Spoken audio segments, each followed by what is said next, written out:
we have another day of testimony from Fed Chair Jerome Powell, and the dust seems to be settling on the ceasefire between the U.S., Israel, and Iran. It seems to be holding for the moment. So what do the markets look to now to animate next steps? That's what we're going to try to unpack here on Macro Money. I'm Ilya Spivak, head of Global Macro here at tastylive. And the thing that continues to stand out as we digest all of this tremendous volatility over recent days, with all of the various headlines from this corner and that all across the spectrum here, be it geopolitics, be it the Fed outlook. The thing that stands out here more than anything is still this disparity between what the Fed is seeing and what the markets are telling them they ought to see. And now that we've had a little bit of a settling on the geopolitics story, we have an interesting opportunity, perhaps, to begin to make our way toward a resolution. And the markets tellingly stalled at an interesting spot here. And now this is the continuous contract on the S&P 500, just to give us a bit of a benchmark. We have basically a hold here, but of course these are not the tradable contract levels. So here we're more looking theme-wise than we are at, for example, the current active contract on ES, which would be the September U contract. So we're at this decisive level on the continuous, but more importantly, we have these 2 days of significant response to geopolitics. We start the week with a gap down after the U.S. strikes Iran. Then there's the effort to de-escalate that ultimately gives us a rally. And then yesterday, when the ceasefire is basically forced by the U.S. onto Israel and Iran, and they begrudgingly agree, we get this push higher. And that basically puts us in the same digestive range where we were since early December of last year and into mid-February, where concerns about the impact of the tariffs on business confidence and consumer confidence start a growth scare and give us a sell-off that, of course, ends in the crescendo that was Liberation Day and its prompt flip-flop right here. So we look then to a situation across markets today where the geopolitics have seemingly gone to the back burner, and the markets are unsure of what to do with themselves because they don't appear to go very far at all. S&P ends the day flat. NASDAQ ends the day with a little bit of a gain, 0.22%. Russell, the small cap index, down 1.13%, but nothing really running away. Crude oil, tellingly, down about 0.5%, a little bit less, but certainly nothing like the huge moves we've seen over recent days. Monday's was an 8.6% downswing, followed by a further 3.5% decline on Tuesday. By any kind of reasonable comparison, we're not going anywhere today, just kind of idling here around the 63.50 level on the September CL contract. Gold prices stuck here today, up a touch, about 0.25% after yesterday falling 1.65%. So the name of the game here seems to be digestion. Probably the most interesting bit on the board is a significantly weaker U.S. dollar, which against an average of its major counterparts has now fallen to the weakest level since April 2022. And the biggest moves here against the European currencies, dollar down 0.42% against the euro, down 0.3% against the pound, and for the most part, weaker across the board. It's a little bit higher against the yen, but even there, it's modest. Otherwise, the dollar is, for the most part, lower. And where that seems to fall is not so much the geopolitics of the story, where, again, the sensitive assets here seem to have stalled to think things over, but the second day of testimony from Fed Chair Jerome Powell, where the message is a familiar one. Of course, we had the meat of the testimony yesterday. The prepared remarks were just about the same this time around, but a few more additional comments came up in the Q&A. Probably the key thing here is that the Fed does not want to give a lot of forward guidance, and seems to think that it makes sense to move slowly amid uncertainty. This is very much the story that we heard from Fed Chair Powell yesterday. It's likewise very much the story that we heard from the FOMC announcement last week. This idea that the Fed is not sure what to do around what the impact of the tariffs is going to be.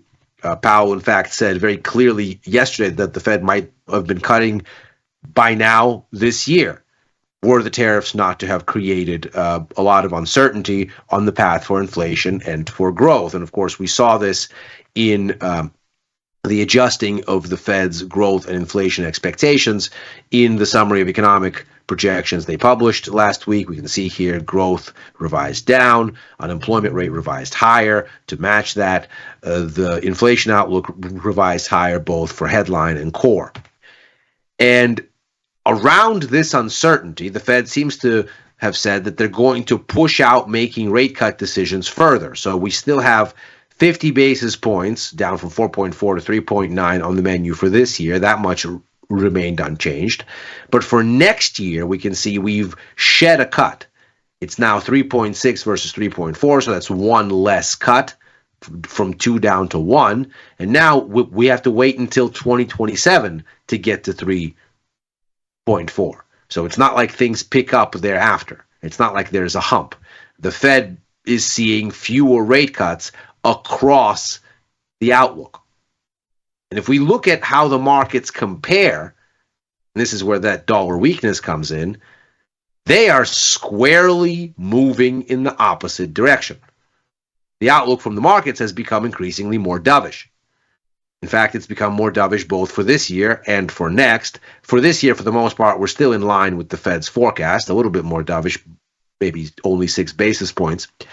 But the outlook for next year is substantially removed from what the Fed is thinking.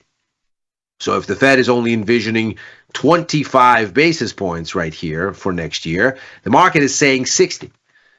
In other words, not only is the Fed likely, according to what the markets think, end up doing not 1 but 2 cuts, but they have about a 50-50 shot of doing 3.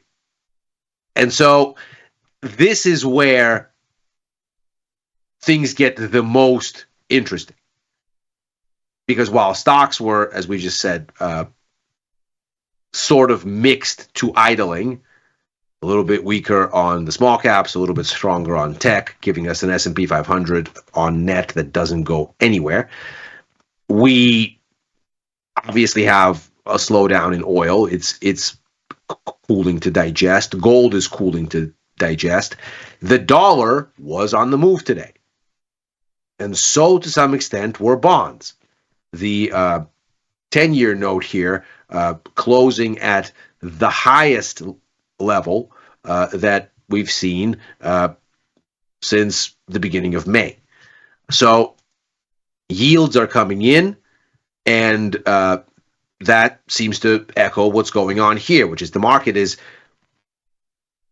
pointedly going in a different direction. Moreover, it's not just for last year. If we take a look at the rate cut probabilities, even for this July meeting, we can see that a month ago, the markets were much more concerned. But what we look at a week ago, they were much more certain that there will not be a cut in this upcoming July meeting.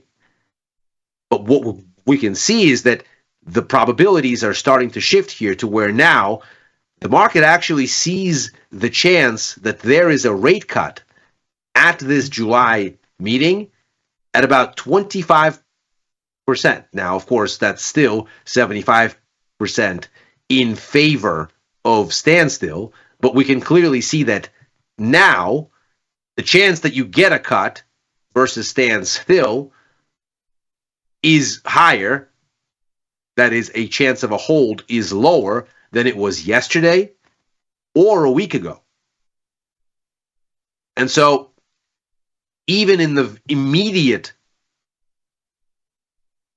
layout here for rate cut probabilities, you're still seeing this sort of more dovish tone. And it gets even more significant when you look at September. Now, here, of course, the cut is expected to begin with a likelihood approaching 70%. But what's interesting here is that the likelihood of a hold has diminished. And instead of that going into here, we see that the probability that you by then will have had a second cut, that's building. And we can see that this is starting to look interesting because for July now, it's over 20%, approaching 25% that you get a cut. And now you're at 20%, which is, again, small but not insignificant, that there is a second cut in September. So the markets are very clearly saying that they're not buying what the Fed is selling. And as ever, the story seems to be about inflation. I've talked about this disparity, and it's only become more festering as all of this geopolitics concern has washed out of the markets. This is the S&P 500 here, of course, in the yellow. These are inflation expectations baked into the bond market by taking the difference between nominal and inflation adjusted or real rates to extract the inflation adjustment itself that takes you from nominal to real. And that gives you a sense of what the bond market is pricing for inflation. And you can see here at the beginning of the year, we had, of course, that growth scare that we just talked about. That's this move right here. And against that backdrop, inflation expectations were falling with stocks because the concern was, oh no, the rollout of these tariffs is hurting business confidence and consumer confidence. It's going to end up in the business cycle. It's going to hurt growth. And they moved in tandem. Stocks have, of course, rebounded. Inflation expectations never did. And after this little shakeout with the spike in crude oil prices bidding up inflation only a bit, as crude oil has reversed, so too have inflation expectations. And so we're in a situation here where the Fed seems confused as to whether it should prioritize fighting inflation or cutting rates to boost the economy. The markets don't seem to have that confusion. They seem to think inflation is not a concern and that the Fed really ought to be cutting already. And the divergence there is becoming increasingly acute. Now, there's not a whole lot of economic data to try to get a catalyst for a resolution, but before the end of the week here, we're going to get the Fed's favored measure of inflation, the PCE index, where the expectation is that we're going to get a little bit of a pop. The headline rate seen rising to 2.3%. That's up from 2.1%. And the core reading, and this is the one that the Fed cares the most about because, of course, as we can see here, most inflation is stuck still in core services. And in any case, the Fed doesn't have much agency over global food and energy costs. That reading is expected to edge up here to 2.6%. Encouragingly, that would still be the second lowest reading since March 2021 after April's 2.5%, but nevertheless, it would be a travel in the wrong direction, as it were. If we look at the benchmark Cleveland Fed's forecast, their kind of running tally of what inflation is likely to be, we can see it basically lines up with these forecasts. So we can see their model here is at about 2.3 for the next reading and about steady for the core. So that generally comports with what we're seeing here. It's maybe a little bit off on the core, a little bit lighter there, but for the most part, it looks like there's a consensus around these numbers. And generally speaking, the PCE report is pretty well benchmarked by the markets because by the time they get the CPI and PPI numbers, they can extract the relevant components, reconstruct a PCE model, and get very, very close. So deviations here are not usual. Nevertheless, it is important to note that, at least in the case of CPI, it did surprise on the low side when it came out. Now, inflation still ticked up, but less so than expected. And in this case, we'll see perhaps more of a market response given how we're positioning, where the markets are leaning more dovish and the Fed is attempting to fight that. You probably get more of a response in the event of a surprise lower than a surprise higher, because it would suggest that the markets really are onto something and the Fed is off sides. Now, to give the Fed their due, we can see here that last year when inflation had a little bit of a melt up and the Fed was concerned that it needs to stop cutting until it's clear that things are not going off course.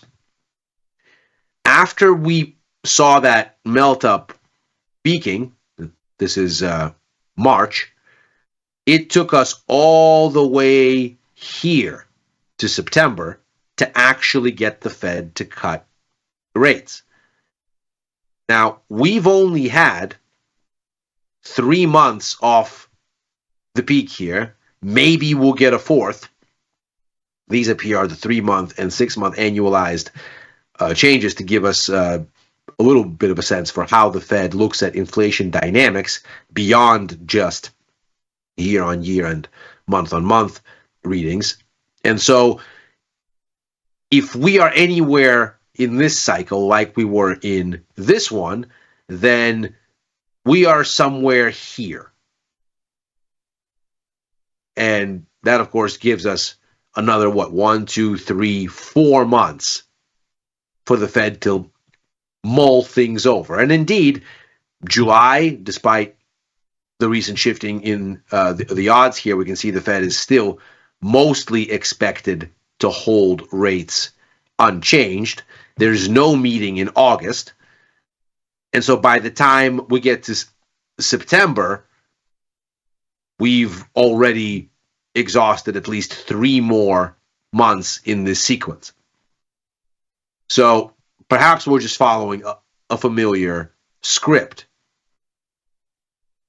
Likewise, in the Fed's defense here, we also see that the leading ISM index on prices would imply that PCE and CPI are heading higher with about a 2-month lag. However, U.S. economic data has tended to underperform increasingly relative to expectations.